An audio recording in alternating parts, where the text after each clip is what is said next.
Hello 8th class. आपकी हिंदी नवनिधि पुस्तक से आज आपका पाठ हम ग्रामश्री आपको पढ़ाएंगे। यूनिट 2 का पहला लेसन कविता है ग्रामश्री। ठीक है, तो बच्चों आप ग्रामश्री लेसन खोल लीजिए। पेज नंबर 56 पे है, ये 56 और 57। देखिए बच्चों, ये कविता ग्रामश्री कविता जो है वो सुमित्रा नंदन पंत जी द्वारा रचित कविता है आपकी। सुमित्रा नंदन पंत छायावादी युग के प्रमुख कवि हैं। उन्होंने अपनी हर कविता में, ज़्यादातर कविता में मतलब, प्रकृति का मनोहारी दृश्य चित्रित किया है। इसीलिए उनको प्रकृति के कुशल चितेरे भी कहा जाता है। कोमल कल्पनाओं के कवि, प्रकृति के कवि। तो उन्होंने यहाँ पे भी प्रकृति का सुंदर चित्रण किया है। ग्राम श्री, ग्राम मतलब गांव, श्री मतलब शोभा, यानी किसी गांव की सुंदरता का यहाँ पे वर्णन किया। जब कवि ने कविता की होगी तो कोई गांव उनके सामने उपस्थित रहा होगा, उसकी सुंदरता का वर्णन उन्होंने किया है। देखिए ये जो चित्र आपका है, ये पीली पीली सरसों फूली हुई है, पक्षी उड़ रहे हैं। ये देखिए पेड़ पौधे बने हुए हैं, आसमान नीला है, झोपड़ी हैं, तालाब है, बगुले हैं, उड़ रहे हैं। तो ये सब बच्चों एक गांव का एक चित्र है। तो इसी की सुंदरता का वर्णन यहाँ पर कवि ने किया है। ग्राम श्री, ग्राम मतलब गांव, श्री मतलब शोभा, यानी गांव की शोभा का वर्णन, गांव की सुंदरता का वर्णन। यहाँ पे कवि ने बताया कि देखिए यहाँ लिखा है ना कि गांव का जीवन सुख संपदा शांति से भरा होता है, अपनापन होता है। यहाँ पर हरे भरे खेत होते हैं, फलों से लदे वृक्ष, हरी भरी सब्जियाँ, अन्न, फसलें हमें आनंद से भर देती हैं। नदियाँ, तालाब, छप्पर, मिट्टी के घर हमें स्वर्ग के समान सुख प्रदान करते हैं। तभी तो कहा गया है, आहा ग्राम जीवन भी क्या जीवन है। देखिए इसका पहला अवतरण देखिए। फैली खेतों में दूर तलक, मखमल सी कोमल हरियाली, यानी सुबह का वर्णन है। सुबह का वर्णन है। खेत जो हैं वो फसल से भरे हुए हैं। यहाँ पे हरियाली चारों तरफ दिख रही है। तो कवि कहते हैं उसको देख करके, जो खेत हैं जो फसलों से भरे हुए हैं, हरी भरी फसलों से भरे हुए हैं, उसको देख करके कवि को ऐसा लगता है कि जैसे फैली खेतों में दूर तलक, खेतों में फैली हुई है, दूर तलक दूर तक, खेतों में दूर तक फैली हुई है। मखमल सी कोमल हरियाली, मखमल के समान कोमल हरियाली चारों तरफ खेतों में फैली हुई है। मखमल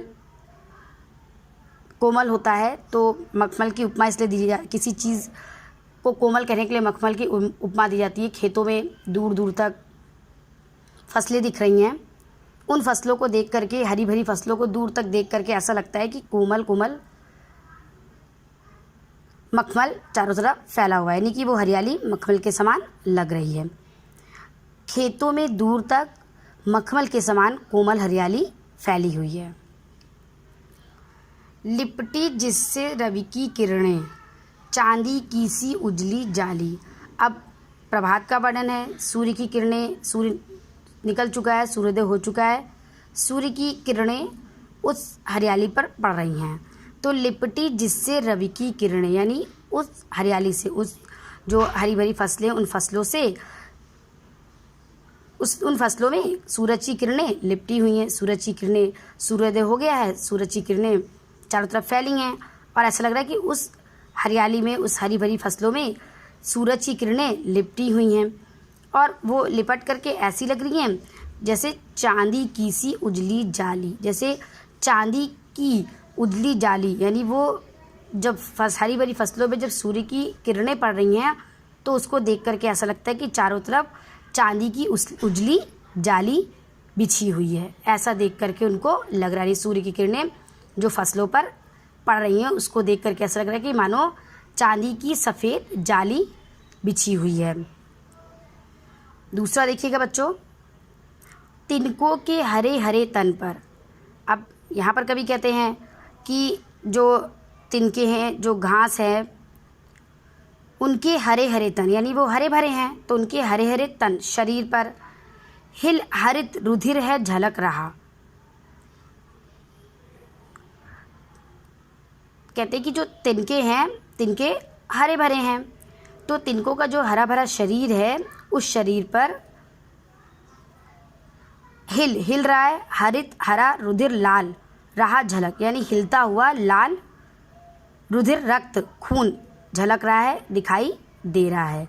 यानी करें कि घास के जो हरे भरे तिनके हैं उस पे ओस की बूंदें पड़ी हुई हैं, तो ओस की बूंदें जब उस पर पड़ी हैं तो ओस की बूंदें पारदर्शी होती हैं, जल की बूंदें, ओस की बूंदें, वो ओस की बूंदें जब हरे फसलों पर पड़ी हुई हैं, हरे तिनकों पर पड़ी हुई हैं, तो वो हिलती डुलती सी लग रही हैं। तो वो जो ओस की बूंदें हैं वो ऐसा लग रहा है कि मानो हरा रक्त हो जो तिनकों के शरीर पर लहलहा रहा है, झलक रहा है।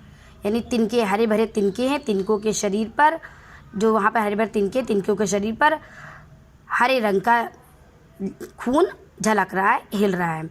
यानी तिनके जो हैं वो खिले हुए, मतलब निकले हुए हैं, और उन तिनकों पर ओस की बूंदें पड़ी हुई हैं, और वो ओस की बूंदें जब चमक रही हैं तो वो ओस की बूंदें खून की तरह तरल लग रही हैं, हिलती लग रही हैं, लेकिन वो उनका रंग क्या लग रहा है, लाल नहीं लग रहा है बल्कि हरा लग रहा है।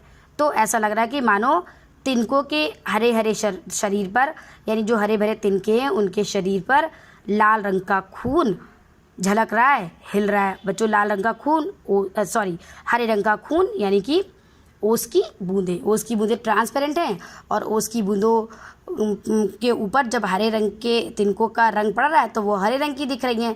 तो यानी कि खून झलक रहा है, लेकिन खून किस रंग का है, हरे रंग का है। बच्चों, उपमा अलंकार चांदी की सी उजियाली और तिनकों के हरे हरे तन पर, है ना। इसके बाद बोलते हैं श्यामल भूतर पर झुका हुआ नभका चिर निर्मल नील फलक। फलक मतलब होता है पटल। कह रहे हैं श्यामल धरती जो दूर दूर तक सस्य श्यामल है, सांवली से जो धरती है उस धरती पर झुका हुआ है नभ का चिर निर्मल, आसमान का हमेशा निर्मल रहने वाला नीला फलक मतलब पटल। यानी बहुत दूर तक जब हम देख रहे हैं तो आसमान धरती पे झुका हुआ दिखाई दे रहा है। बच्चों, ग्राम की सुंदरता का वर्णन किया गया है कि धरती श्याम वर्ण की है, और बोल रहे हैं कि श्याम वर्ण की धरती पर बहुत दूर से जब हम देखते हैं तो हमें ऐसा लगता है कि आसमान का एक पटल जो है, आसमान का हमेशा निर्मल पवित्र स्वच्छ रहने वाला एक पटल, नीला पटल धरती पर झुका है। बच्चों, क्षितिज की बात की गई है। दूर से जब हम देखते हैं तो जहाँ धरती के ऊपर आकाश झुका हुआ दिखाई देता है वहाँ की बात यहाँ पर की गई है। तो एक बार फिर से देख लीजिए इसको।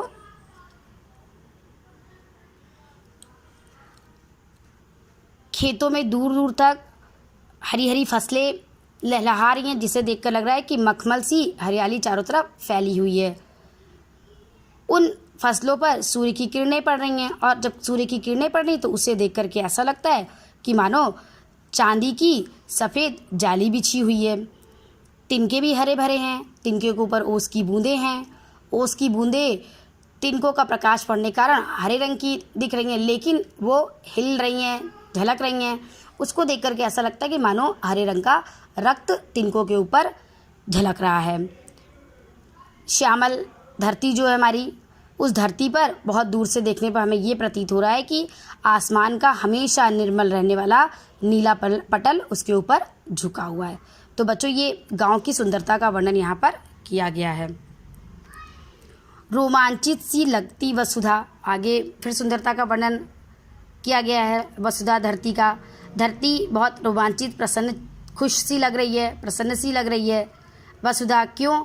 क्योंकि अब उसमें आई जौ गेहूं में बाली, जौ और गेहूं में बाली आ गई है, यानी कि अब उसके बीज दिखने लगे। जौ और गेहूं जो अनाज है उस अनाज के बीज दिखने लगे हैं। अरहर सनई की सोने की, और अरहर और सनई जो है वो अब पक गई है, तो उसे देख करके ऐसा लगता है कि मानो धरती ने सोने की किंकड़ियाँ बच्चों होती है करधनियाँ है शोभाशाली, मतलब उसे देख करके ऐसा लगता है कि मानो अरहर और सनई की सोने की सुंदर करधनी को धरती ने अपने कमर पे लगा लिया है। यानी अरहर और सनई की सोने की करधनी जो है, या अरहर या सनई रूपी जो सोने की करधनी है, वो बहुत ही सुंदर लग रही है। तो बच्चों ये 3 पैराग्राफ आज आप पढ़ लीजिएगा, बाकी हम कल बताएंगे।